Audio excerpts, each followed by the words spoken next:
Enquêteur de l'unité de lutte contre la corruption, mesdames, messieurs de la presse parlée, écrite, télévisée, ainsi que les médias en ligne, aujourd'hui, l'unité de lutte contre la corruption est une fois de plus heureuse de vous convier à cette cérémonie officielle de remise de ce rapport d'enquête spécial finalisé, transmis à la justice qui concerne les allégations de sollicitation de 100 millions de gourdes par les 3 membres du Conseil présidentiel de transition, Smith Augustin, Emmanuel Berthilaire et Louis-Gérard Gilles, pour la reconduction de M. Raoul Pascal Pierre-Louis à la présidence du conseil d'administration de la Banque nationale de crédit.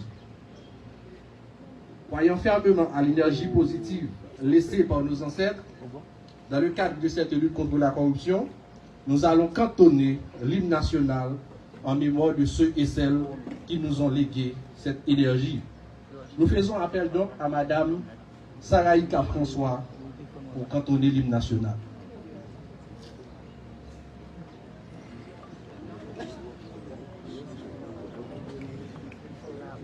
Pour le pays, pour les ancêtres, marchons unis, marchons unis,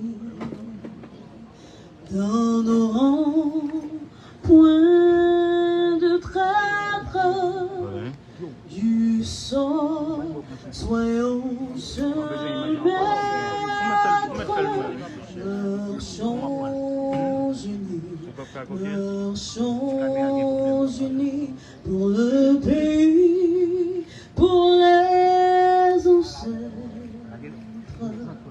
Marchons, marchons, marchons unis pour le pays, pour les ancêtres.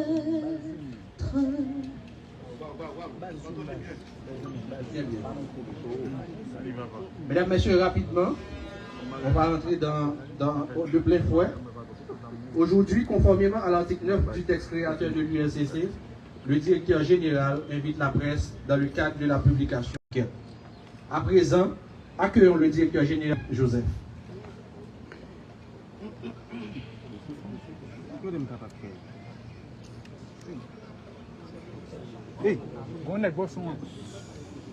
Chers auditeurs, mesdames, messieurs de la presse, parlée, écrite, télévisée et en ligne. Ce mercredi 2 octobre 2024, l'unité de lutte contre la corruption continue d'assumer sa part de responsabilité dans ce combat combien courageux visant à imposer cette nouvelle forme de gouvernance basée sur la redevabilité, la transparence et l'honnêteté.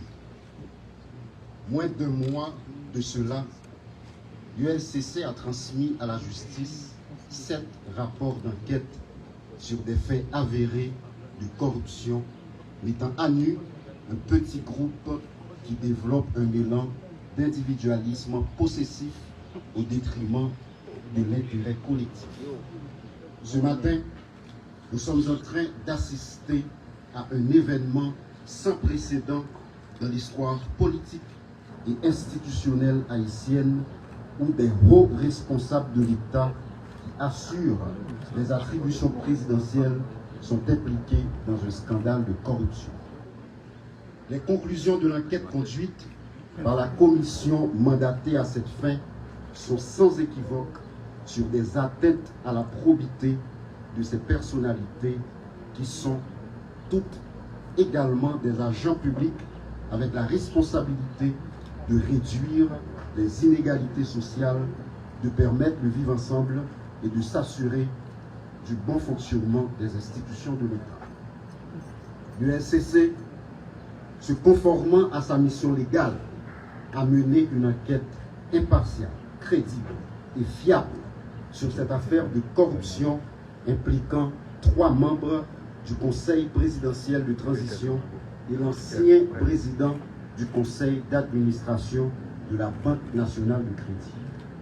Ce rapport d'enquête que nous publions ce matin, cet après-midi, concernant les allégations de sollicitation des 100 millions de gourdes par les membres du Conseil présidentiel de transition est issu de plusieurs mois d'investigation et de documentation de nos enquêteurs expérimentés. Ce travail effectué avec un élan d'objectivité est aussi un plaidoyer pour la bonne gouvernance et l'usage strict de l'intégrité de la gestion de la chose publique. L'ULCC se trouve encore à ce carrefour historique en fonction des enjeux et de l'ampleur des grands dossiers à scandale qu'elle conduit.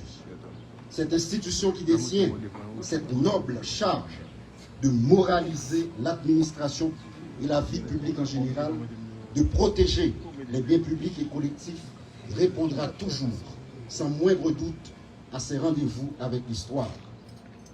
Définitivement, toutes celles et tous ceux qui gèrent les fonds publics ou qui occupent une fonction à forte influence ont désormais des comptes à rendre à la nation.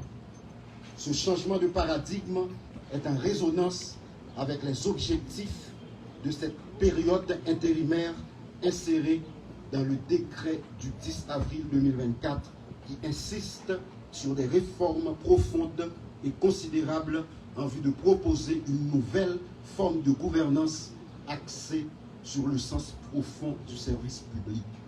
Enfin, nous réitérons une fois de plus la demande d'un traitement judiciaire des rapports d'enquête, c'est-à-dire des verdicts des tribunaux et cours du pays. Je veux rappeler que les juges sont appelés à décider en toute indépendance, en priorisant l'intérêt général, en s'efforçant de résister aux forces occultes détentrices d'avoirs importants issus des actes de corruption qu'ils sont tenus de réprimer. L'ULCC demeure une grande alliée de la justice et travaille pour la justice. Chaque journaliste ici présent sortira de ces lieux avec un résumé exécutif de ce rapport d'enquête, comme le l'autorise l'article 9 du décret du 8 septembre 2004 créant l'ULCC. Nous décidons d'impliquer chaque citoyen et chaque citoyenne dans cette quête de bonne gouvernance et de reddition de comptes. Ça qu'a passé aujourd'hui, c'est un événement historique, c'est un signal fort qui montrait que Haïti demeurait et était un état de droit, qui donc personne, quel que soit rang, quel que soit statut, pas piro, ni en les têtes la loi. L'ULCC a continué sans arrêter, avec même énergie, traquer tout corrompu à tout corrupteur. Du haut de nos 20 ans, les 20 ans de l'institution, l'ULCC assume sa part. Ensemble, nous allons continuer. Merci beaucoup.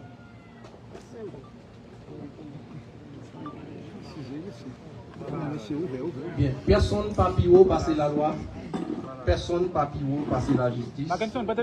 Je rappelle rapidement, dans ce rapport d'enquête, l'ULCC a fait des recommandations administratives en plus des recommandations sur le plan pénal.